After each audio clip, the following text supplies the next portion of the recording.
Hey mom, activating my Thai debit card today felt like a simple errand. But the more I thought about it, the more I realized how much meaning sits behind that small plastic card. I now have two debit cards, one issued in Thailand and the other in the United States, and each connects me to a distinct financial infrastructure.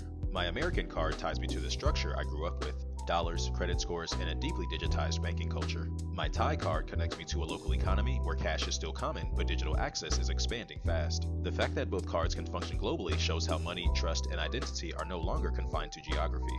They move through networks that operate above national borders, and by participating in both, I'm essentially a node in that network.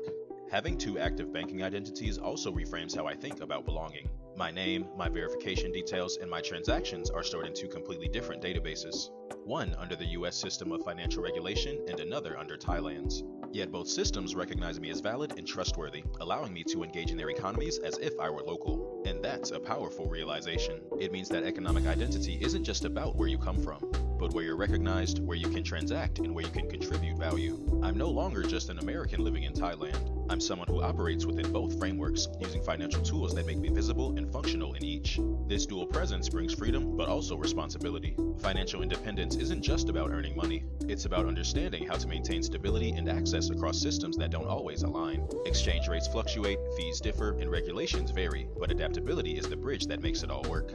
Managing two accounts requires me to think globally, not just in terms of currency conversion, but in how I define security, value, and access. I'm reminded that in a global economy, independence is measured less by how much you have and more by how fluidly you can move between systems without being limited by any single one. It also deepens my sense of what modern identity looks like.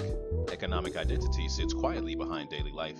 It's in how we buy groceries, send money, or verify who we are online.